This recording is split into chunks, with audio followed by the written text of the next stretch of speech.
તો નવસારી જિલ્લામાં પણ વરસાદ બાદ ગાઢ ધુમ્મસનું વાતાવરણ છે। નવસારીમાં પણ વરસાદ વરસ્યો હતો અને ત્યારબાદ નવસારીના ચીખલી ગણદેવી તાલુકામાં ગાઢ ધુમ્મસ જોવા મળી રહ્યું છે। તો નવસારી જિલ્લામાં પણ વરસાદ બાદ ગાઢ ધુમ્મસનું વાતાવરણ સવારથી જ જોવા મળી રહ્યું છે। નવસારીના ચીખલી ગણદેવી તાલુકામાં ગાઢ ધુમ્મસ જોવા મળ્યું છે। વહેલી સવારથી જ ધુમ્મસભર્યું વાતાવરણ છે। બિલીમોરા અને વાંસદા તાલુકામાં ધુમ્મસની ચાદર છવાઈ છે। તો આ તરફ મહેસાણા જિલ્લામાં પણ વહેલી સવારથી જ ગાઢ ધુમ્મસ છે। આકાશમાં કાળા ડિબાંગ વાદળો સાથે ગાઢ ધુમ્મસની ચાદર જોવા મળી છે।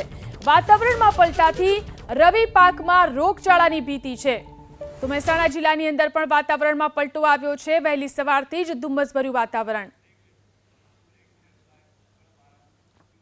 તો આ તરફ ઉત્તર ગુજરાતના જિલ્લાઓમાં પણ ગાઢ ધુમ્મસની ચાદર છવાઈ છે। બનાસકાંઠા જિલ્લા સહિત ઉત્તર ગુજરાતમાં ગાઢ ધુમ્મસ જોવા મળી રહ્યું છે। મોડી રાતના વરસાદથી ઉત્તર ગુજરાતમાં ઠંડીનું જોર વધ્યું। એરંડા, જીરું, ઈસબગુલના પાકમાં નુકસાન થઈ શકે છે, તો ઘઉં, બટાકા, રાયડો સહિતના પાકમાં પણ નુકસાન થઈ શકે છે। તો બનાસકાંઠાની અંદર જે રીતે જોવા મળી રહ્યું છે, ઉત્તર ગુજરાતના અનેક વિસ્તારોમાં આ રીતે ધુમ્મસની ચાદર સવારથી જ જોવા મળી રહી છે। ગઈકાલે જે રીતે વરસાદ વરસ્યો અને ત્યારબાદ આજે બનાસકાંઠા સહિત ઉત્તર ગુજરાતમાં ગાઢ ધુમ્મસ સવારથી જોવા મળી રહી છે।